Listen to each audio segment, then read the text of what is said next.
ಸುಗ್ರೀವಾಜ್ಞೆ ವಿಳಂಬ ಆಗ್ತಾ ಇದೆ. ಫೈನಾನ್ಸ್ನವರ ಕಿರುಕುಳ ನಿಲ್ತಾ ಇಲ್ಲ. ಸಾಲಬಾಧೆಗೆ ಗ್ರಾಮ ಪಂಚಾಯಿತಿಯ ಮಾಜಿ ಸದಸ್ಯರೊಬ್ಬರು ಆತ್ಮಹತ್ಯೆ ಮಾಡಿಕೊಂಡಿದ್ದಾರೆ. ನಾಗಸಂದ್ರ ಗ್ರಾಮದ ನರಸಿಂಹಯ್ಯ ಅಂತ ಆತ್ಮಹತ್ಯೆಗೆ ಶರಣಾಗಿದ್ದಾರೆ. ಚಿಕ್ಕಬಳ್ಳಾಪುರ ಜಿಲ್ಲೆ ಗೌರಿಬಿದನೂರು ತಾಲೂಕಿನ ಗ್ರಾಮ ಆಗುತ್ತೆ ಇದು. ನಾಗಸಂದ್ರ ಇಡಗೂರು ಗ್ರಾಮದ ರಸ್ತೆ ಬದಿ ನೇಣಿಗೆ ಶರಣಾಗಿದ್ದಾರೆ. ಇವರು ಆಟೋ ಚಾಲಕನಾಗಿ ತಮ್ಮ ಬದುಕನ್ನು ಕಟ್ಟಿಕೊಂಡಿರ್ತಾರೆ ನರಸಿಂಹಯ್ಯ. 3-4 ಮೈಕ್ರೋ ಫೈನಾನ್ಸ್ ಕಂಪನಿಗಳಿಂದ 3 ಲಕ್ಷ ರೂಪಾಯಿ ಸಾಲವನ್ನ ಮಾಡಿಕೊಂಡಿರ್ತಾರೆ.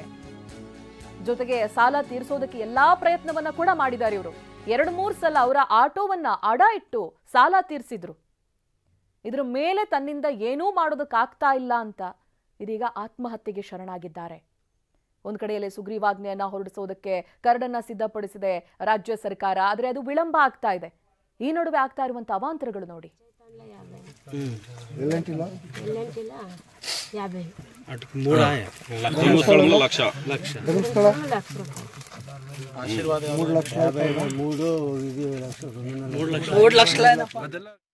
ಎನ್.ಆರ್. ನರಸಿಂಹಯ್ಯ ಅನ್ನೋರು ನಮ್ಮ ಅಣ್ಣನೇ. ಅವರು ಈ ಮೈಕ್ರೋ ಫೈನಾನ್ಸ್ ಸಾಲದಿಂದ ಅವರು ಕಂತು ಕಟ್ಟದೆ ಆಗೋದಕ್ಕೆ ಕಂತು ಕಟ್ಟೋದಕ್ಕೆ ಆಗದೆ ಅವ್ರು ಈ ಥರ ಬಂದು ಬೆಳಿಗ್ಗೆನೆ ನೇಣು ಹಾಕ್ಕೊಂಡು ತೀರೋಗಿದ್ದಾರೆ. ಫೈನಾನ್ಸ್ ಅವರೇನೋ ಫೋನ್ ಮಾಡಿದ್ರ ಅವ್ರಿಗೆ? ಇವತ್ತು ಚೀಟಿ ಇತ್ತು, 10,000 ಕಟ್ಟಬೇಕಾಗಿತ್ತಂತೆ. ಅವ್ರ ಕೈಯಲ್ಲಿ ಇಲ್ಲದೆ ಇರೋದಕ್ಕೆ ಈ ಥರ ಮಾಡ್ಕೊಂಡಿದ್ದಾರೆ.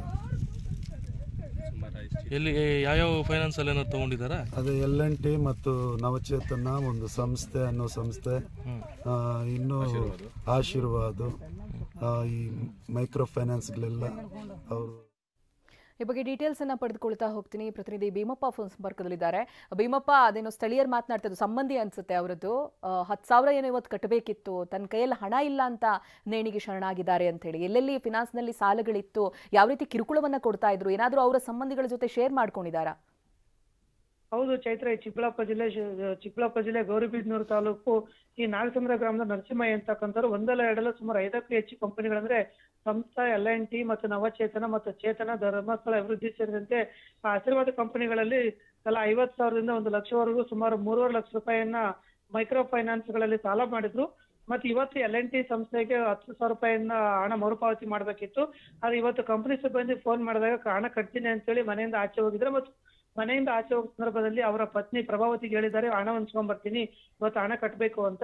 ಆದ್ರೆ ಕೆಲವತ್ತಿನ ನಂತರ ನೋಡಿದ್ರೆ ಈ ಒಂದು ನಾಗಸಂದ್ರ ಮತ್ತು ಇಡಗೂರು ಗ್ರಾಮದ ಬಳಿ ಮರವೊಂದಕ್ಕೆ ನರಸಿಂಹಯ್ಯ ಅವರು ಆತ್ಮಹತ್ಯೆ ಮಾಡ್ಕೊಂಡಿದ್ರು. ಹಾಗಾಗಿ ಆ ಒಂದು ನರಸಿಂಹಯ್ಯ ಪತ್ನಿ ಪ್ರಭಾವತಿ ಹೇಳೋ ಹಾಗೆ ಮತ್ತು ಇವರ ಸಹೋದರ ಶ್ರೀನಿವಾಸ್ ಅವರು ಹೇಳೋ ಹಾಗೆ ಈ ಒಂದು 5-6 ಮೈಕ್ರೋ ಫೈನಾನ್ಸ್ ಕಂಪನಿಗಳ ಸಿಬ್ಬಂದಿ ಫೋನ್ ಮಾಡಿ ಹಣಕ್ಕಾಗಿ ಮರುಪಾವತಿ ಮಾಡುವಂತೆ ಕಿರುಕುಳ ಕೊಡ್ತಾ ಇದ್ರು. ಈ ಕಿರುಕುಳದಿಂದನೇ ಹಣ ಕಟ್ಟಲಾಗದೆ ಈ ತರ ಆತ್ಮಹತ್ಯೆ ಮಾಡ್ಕೊಂಡಿದ್ದಾರೆ ಅಂತೇಳಿ. ಈ ಹಿಂದೆಯೂ ಸಹ ಈ ನರಸಿಂಹಯ್ಯ ಅಂತಕ್ಕಂಥವ್ರು 2 ಬಾರಿ ಆಟವನ್ನ ಅಡ ಇಟ್ಟು ಅವರ ಕಂತುಗಳನ್ನು ಪೂರೈಸಿದ್ರು. ಆದ್ರೂ ಇನ್ನೂ ಹಣ ಕಟ್ಟಬೇಕಾದ ಕಾರಣ ಇವತ್ತು ಸಕಾಲಕ್ಕೆ ಹಣ ಅವರಿಗೆ ಸಾಲದ ರೂಪದಲ್ಲಿ ಮತ್ತೆ ಸಿಕ್ಕಿಲ್ಲ.